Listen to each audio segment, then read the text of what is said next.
success was tied to how much he poured in and invested to me, so I'm indebted to him as well. I'm very happy to see one of my other mothers this afternoon, Miss Juliet Dunn, who gets in trouble sometimes for saying whatever comes up. She's encouraged me time and time again. She definitely has, in her own way. I worked as a co-op in the HR office for the Waterloo schools as a high school student, and she said one day, "I want you to be in my group." And it was the Multicultural Teacher Future Academy, and Dr. Clayton also. But I had no interest in doing that because my plan was to be a rich and famous lawyer, another life. But if any of you know Juliet, she doesn't ask questions a lot. She just kind of tells you what you're going to do. So I was essentially bullied into teaching between her and my mother, but both of them were speaking life over me way back then. And to Dr. Bev Smith, I love you so much. She's another one who was responsible for my success. I started teaching right after graduating from Wartburg College, and I enrolled in UNI. And she called one day during my night class. She said, "You want a job?" And that was her way of saying, you know, I'm investing in you, I'm pouring into you. I had the wonderful opportunity to long-term sub a position at Logan Middle School at the time, and it eventually became my teaching assignment. And so she's been there every step of my career, speaking life into me, even when I didn't see it. She was a steward for the other plans that God had for me, so thank you, Dr. Smith. There are many more giants who have allowed me to stand on their shoulders, and I wish I had more time. But for those of you who have prayed for me, encouraged me, and who have spoken life over me, I'm thankful for those saints, including my church family. See it there. They are a rowdy bunch, yes, they are. I'm a product of this community, and being from this community, I understand how significant this opportunity is tonight. I was raised on the east side of Waterloo. I'm an East High Trojan, a Wartburg Knight, a Drake Bulldog, a UNI Panther. I've been educated in this system. I have a bachelor's, 2 masters, a doctorate, great hallways from all of the fine institutions within arm's reach. I'm indebted to this community, so thank you to the village. So we're at the KBBG Banquet, and I say time and time again, I'm humbled to be there, but this is KBBG. I called my sister, my little sister, the other day, and we were talking about growing up, as we often do. The stories usually start with, you remember that time we got a whooping for? My dad never whooped, it was my mom that didn't play with us, just in honor of Mother's Day. How many of you have had a mother who just don't play?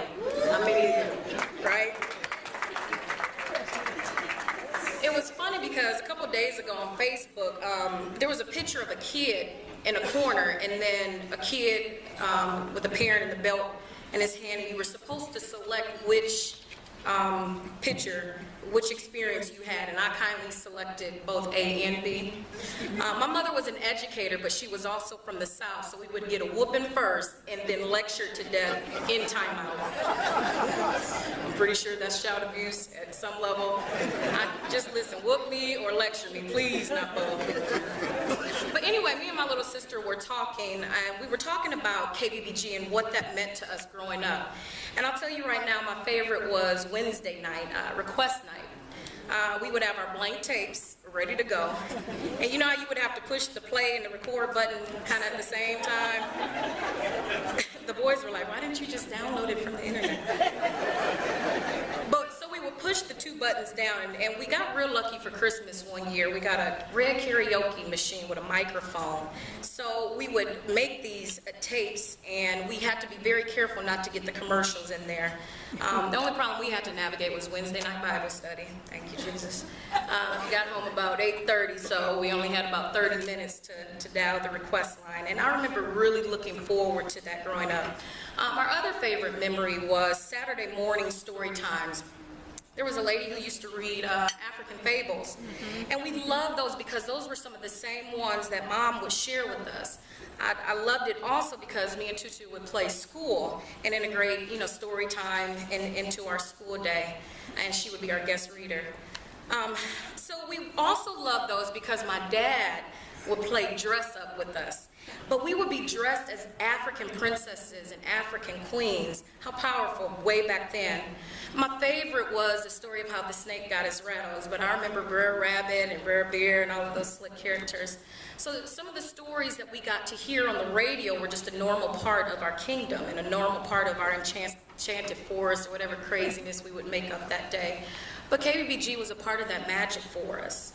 Or the KBBG parade, I saw some pictures back there. That's something that we look forward to all year round. My outfit would be together, side ponytail intact. And we would have the day's activities planned out weeks in advance. You know, my Waterloo days, that was cool, but KBBG parade, that belonged to us. There were drill teams and competitions, and those are all of the things that made our community so special.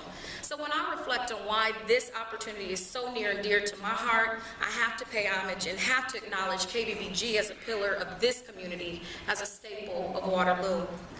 And as I reflected on the vision that Mr. Porter had for this community, he was often quoted saying that radio for the Black community was an idea whose time had come. But I wonder if we truly understand how groundbreaking, how revolutionary, how radical this was when he said those words in 1977. Black radio at the very basic level encouraged a sense of common identity, purpose, and pride for the Black community. Looking into the past, Black radio has been used as a political mechanism to aid in the mobilization of the Civil Rights Movement, the Black Power era, and any other united front we stood on as a people. It continues today to be the voice for Black people and other oppressed groups. But how truly innovative for Mr. Porter to execute this vision in a time where there only existed 88 Black-owned stations nationwide, not stations that played Black music, but truly Black-owned music stations. Waterloo, we're blessed. We are blessed. So thank you for what you all have provided KBBG, and thank you for not only being the epicenter of African American culture, but truly the pillar of this community. So in thinking about the focus for the evening, our youth, our future, I began to consider the direction that I wanted to go. First, beginning with this concept of KBBG as the pillar of the community, then warring with the whole notion of community being a feeling of fellowship as a result of sharing common attitudes, interests, and goals. This concept of community as a collective led me then to question, to what end is the community responsible for our youth and our future? When we think about our youth and our future, it's very easy for us to say, ooh, young people sure ain't what they used to be. And the older I get and I work in schools, I'm guilty of saying some of those same things. I was talking to an administrator the other day, and we were just kind of talking, and a kid just walked up and started talking, and that is one of my biggest pet peeves. Like, I remember growing up and visiting my grandparents in Mississippi. Like, I'm just now able to be in the same room with some of my aunts and my moms and cracking jokes and slapping hands, because when you were young, you just didn't do that. So I know, you know, that we say that kids are not what they used to be. Although we know there's nothing new under the sun for all of you Bible scholars, we do understand that there are different players. These players have Facebook and Twitter and other social media outlets that lend well to anonymity, cyberbullying, other things that we can't even imagine they are capable of doing. We know that things are looking pretty grim for our youth. There are a number of research studies that point to the harsh reality of our youth. The research that I conducted for my dissertation centered around how African American girls experience schooling in predominantly white high schools. And looking at what the research says just about our African American young ladies, we are in trouble. Approximately 1,000 high school students will drop out each hour that passes in a school day in America. Just as an example, that means 30% of the class of 2013, or about 1.2 million students, were estimated to have dropped out. Of that, 2 out of every 5 African American girls drop out from high school and will not graduate. And looking at pregnancies among white girls, 2 times as likely to get pregnant as white girls, and account for 24% of live births in ages 15 through 19 in the years 2007 to 2011. I've looked at one study that stated on average Black students have earned a 1.9% GPA, 1.9 GPA, while their white counterparts held down an average of 3.45. Another indicators were equally dismal, such as standardized test scores, but we won't go there. We know that our babies are in trouble. We know that not just our black girls, but our young men as well. There are a number of studies that speak to African American males' overrepresentation in school discipline sanctions.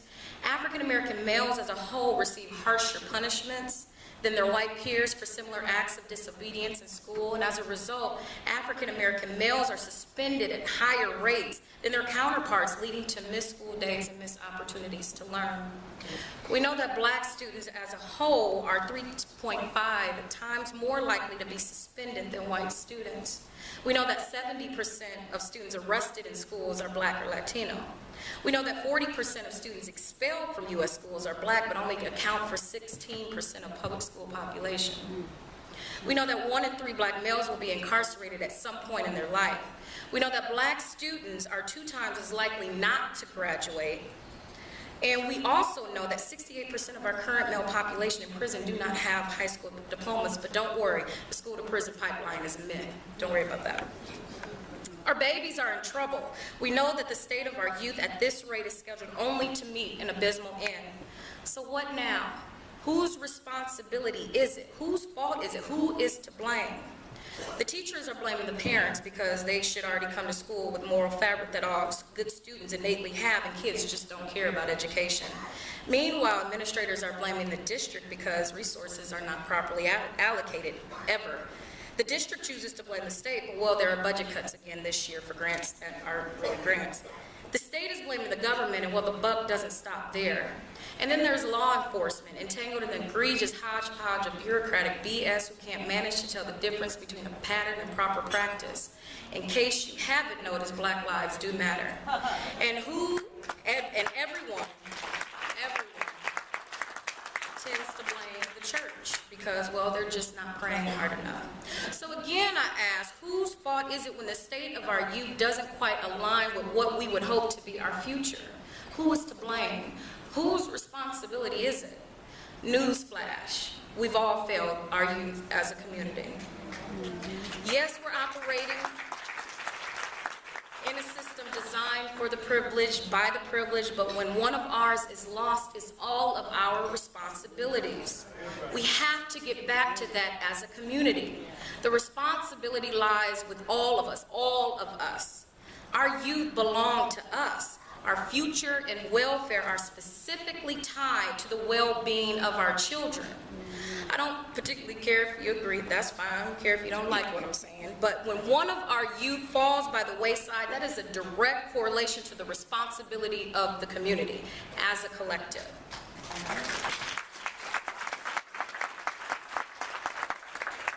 So who is the community? I'm so glad you asked, Sister Turner. The church is saying, well, I'm praying for our youth. My question becomes, what else are you doing besides praying? What actions are you taking outside of the comfort of the 4 walls? And here's what I've learned about God. God is not going to do anything for us that he expects us to do for ourselves individually or collectively. I'm reminded of a joke that I heard not too long ago that kind of reminds me of the lax stand some of our churches take. Not here in Waterloo, though. Don't do that. There was a guy named Joe. Joe finds himself in serious financial trouble. His business has gone under, and he was getting pretty desperate, and so he decides to ask God for help. Ain't that how we do, God? He begins to pray, Father, in the name of Jesus, please help me. I've lost my job, and if I don't get some money, I'm going to lose my house as well. Please, Lord, let me win the lotto. Lotto night comes and somebody else wins it. Joe prays again. Father, I stretch my hand toward thee. No other help do I know. Please let me win the lotto. I've lost my job, my house, and I'm going to lose my car too, Lord. Lotto night comes and Joe still has no luck. Once again he prays, my God, Father of Isaac, friend to Abraham, why have you forsaken me?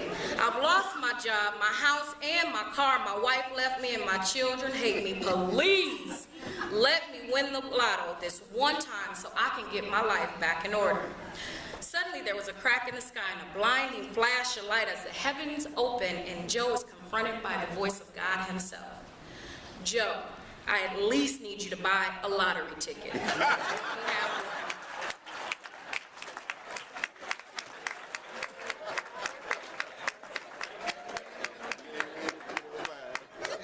To the church, God is saying the same thing. He is calling you to a greater work. What actions are you taking? I'll leave the church alone now. I got to go. To the schools, y'all are next. What are we doing to properly educate the babies that walk into our classrooms? I spent a lot of time doing professional development as one of my responsibilities at Lincoln High School in Des Moines, and talking about culturally responsive classrooms and using culturally responsive pedagogy. Some of my teachers are like, it's not even February. I don't understand why we're... What are we doing to ensure that our babies are properly equipped with the necessary tools to succeed at whatever they choose after high school, be it a 4-year institution, 2-year institution, military, or workforce? How are we going up and beyond to meet the high needs of the learners who need us the most? Do our babies see themselves in the curriculum, on the walls of the classroom, reflected in the commonplace practices and instructional strategies? Are they given voice in your classroom? Notice I didn't say do they have the loudest voice, but are they honored as holders and creators of their own knowledge in the learning environment? We fall into the malaise of complaining about factors that we can't particularly control. And as an administrator, I'm always encouraging my teachers to tell me don't tell me what you can't do, tell me what you can. To the district, what are we doing, or what is the district doing to make sure resources are properly allocated? How is it that the most high-need buildings, the 90% free and reduced, the 90% student of color population, have the least amount of resources? Something is not quite working. Kind of like Luther Vandross's curl, it just never really... Waterloo right now has a 74.9% graduation rate, one of the lowest in the state. What are we doing to ensure, as a system, that we don't fail yet another child? Listen, as an educator, this is a personal responsibility that I take. Even more so now that God has blessed me to be the visionary of my own building in Iowa City now at Southeast Junior High. To the post-secondary education institutions, let's start preparing students for classrooms that actually exist. Lansing Billings has conducted a number of studies that speak to how many teachers feel ill-prepared to meet the high educational needs of African American students. Most teachers report that their pre-service prep program did little or nothing to prepare them for today's diverse classrooms. She contends that teacher prep may be culpable in the failure of teachers to teach African American students effectively. Don't misconstrue what I'm trying to do. All of the schools I attended, I am indebted to, literally. I love those schools. I owe them a lot of money. I love them. They're good schools. So what are we doing post-secondary educations? To the elders of the community, there's a time when you saw a kid cutting up, you could chastise them and then get them sent home to be beat all over again. How do we get back to that? Times are different, I know, but how do we turn to this concept of the village? Parents, what type of model are you providing at home for your kids? Are we too busy trying to be their friends, respect the rights of our children, and spare the rod, refusing to train up a child in the proper way that they should go so that we can ensure when they're old, they don't depart from that? Are we running the streets trying to reclaim the glory days of the old? Or are we sitting down with our children, reading to our children, speaking life over our children, loving and caring for our children, so the first time they hear I love you is not from Tyrone or Tyresha? Law enforcement, come get y'all. Are you upholding the law by following that same law? Vowing to protect the most prized possessions we hold dear? Or are you content with instilling fear intentionally or not because, well, you didn't own slaves, shoot Mr. Brown, plant a cell phone, or kill Mr. Gray? Can our babies trust you to protect and serve all and not just some? Or do they have to try really hard to appear to look and not act like those who look and act like them? Law enforcement, it's your responsibility too, as part of this community, as part of our village. So what is our responsibility as the community. Our responsibility is to actually view the well-being of our youth as our responsibility. We have to model desirable behavior. When we talk about this idea of community and how essential it is in traditional African cultures, I'm reminded of DeGroo's book on post-traumatic slave syndrome. She talks about an experience crossing the border into Lesotho in southern Africa, and she happens upon a seemingly unusual sign. It read, "Warning. Possession of illegal weapons could condemn you to 25 years in jail and community and family rejection. Please hand it in for the sake of your community." Now, as this is a sign to deter carrying the automatic weapons across country borders, there's some other questions. But how powerful and telling is that? Community banishment is a comparable consequence to prison. Does that not speak volumes? Rejected by family and community. When is the last time law enforcement used that as a deterrent? Let me help you out. You haven't. This demonstration is a prime example of the value traditional African culture places on the village.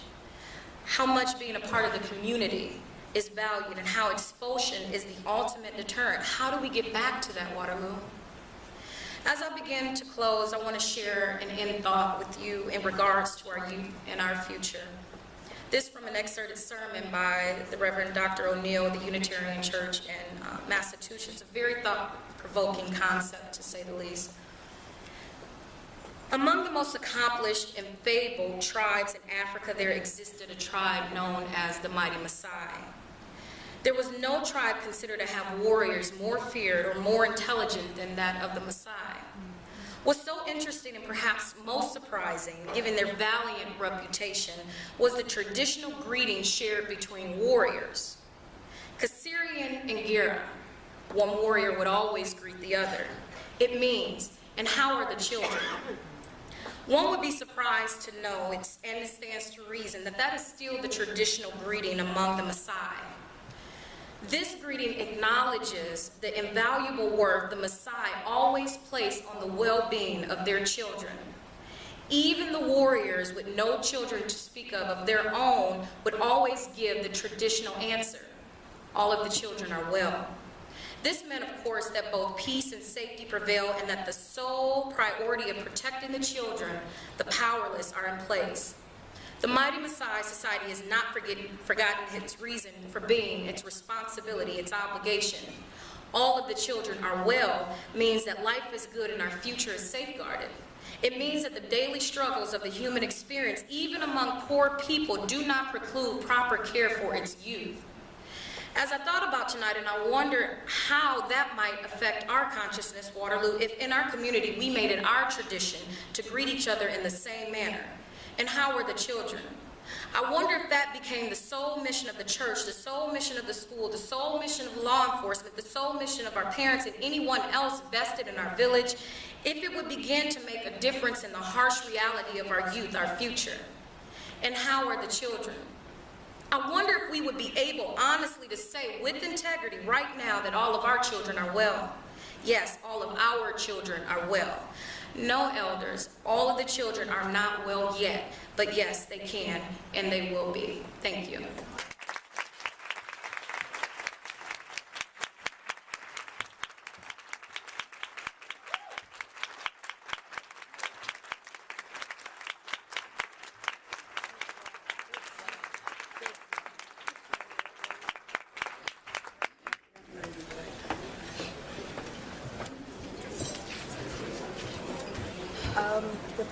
I have a, yeah. Is that it underneath? I got it. Okay.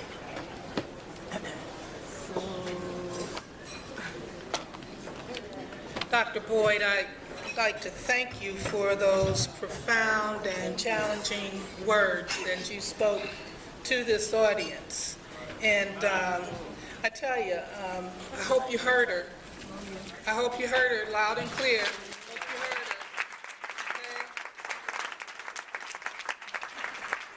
her. Okay? We can't let our children be experiments. They're not canaries to be tossed into a cave to see if the cave is safe. That's what they used to do. They put a canary in a cave, and if it died, it wasn't safe to go into the cave. We're just tossing our kids into caves as experiments. Dr. Boyd, thank you. Thank you.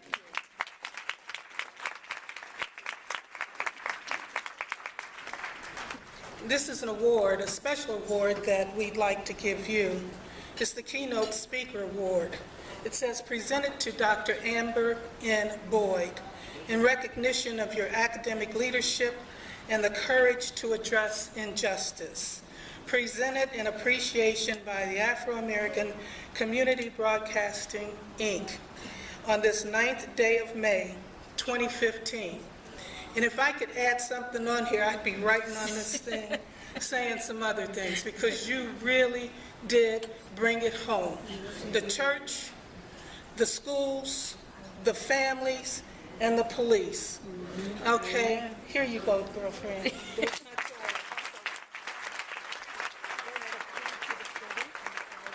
I'm sorry? Oh, I've got something else. It's like Christmas. Oh, yes. Oh, yes. I'm not usually allowed to be up this late. I have something else for you, Amber. I want to know what it opens up, but here we go. Can I show it?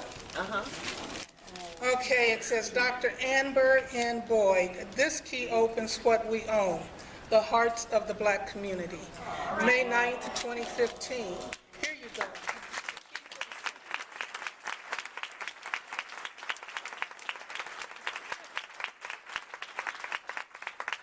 Okay, I do want to say just a couple of things. First of all, we did recognize our founder, Mr. Jimmy Porter, but I would be remiss if I left this podium and didn't give thanks to Lou Porter, who spent many years, 37 years, standing by the side of Jimmy Porter and then standing alone.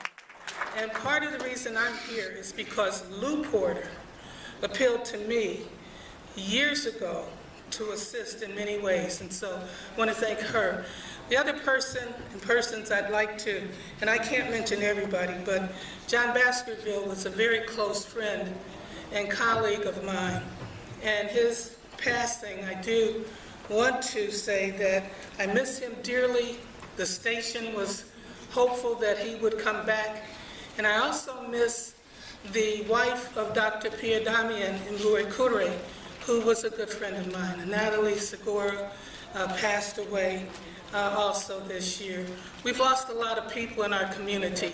I think it's time that we start really celebrating those who are still standing among us, and that we feed the youth, because the youth are, look, Superman ain't coming to our neighborhood, okay? We all we got, and we have to be able to take care of our youth. So, greetings to you. How are the children? How are the children?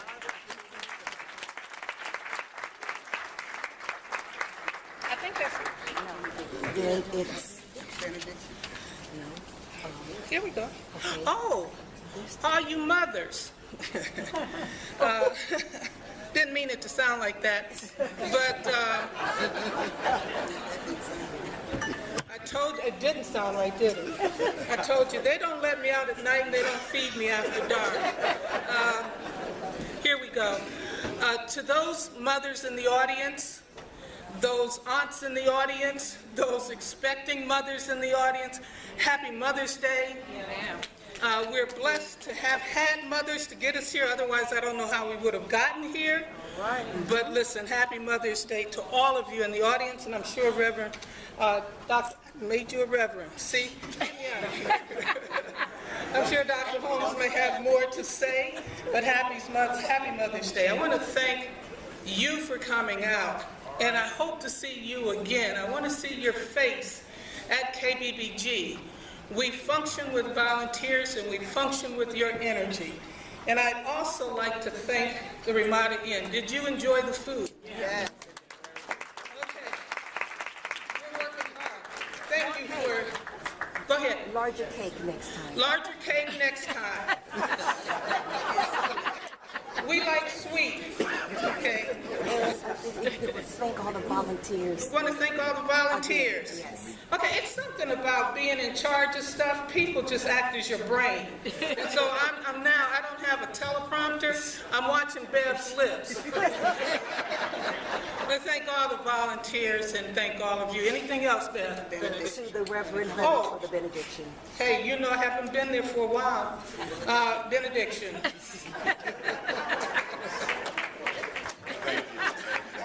Thank you. And again, happy Mother's Day to all mothers, and we're going to ask you to stand to receive our benediction tonight.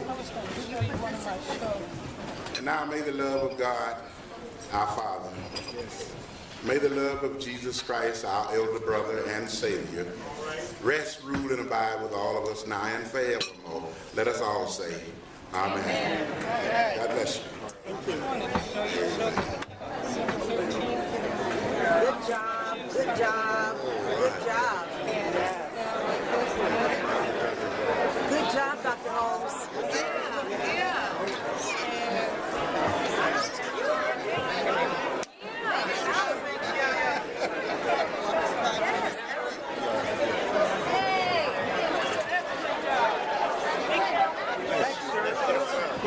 Looking good tonight.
Yeah, I got it. I bought these myself.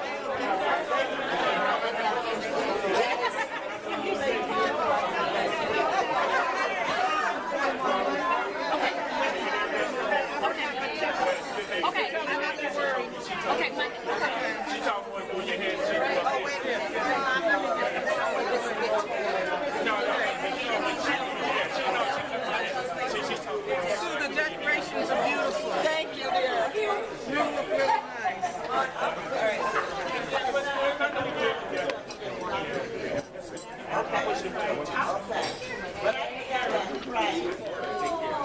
Well, we were only 2 or 3 minutes over 9 o'clock there. Or I think maybe it was maybe 10 minutes. It was 9:11 when we finished. That's fine. So, you know, that was good. It was real good. Really nice. Yeah. Everything here was really nice.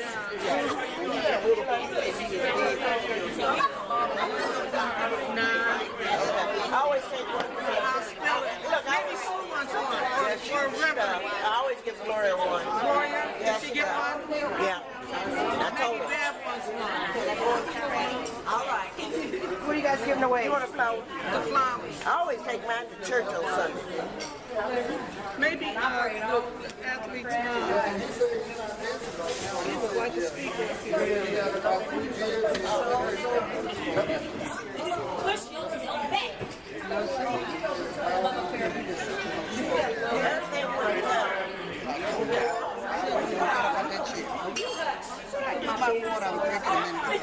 Did somebody take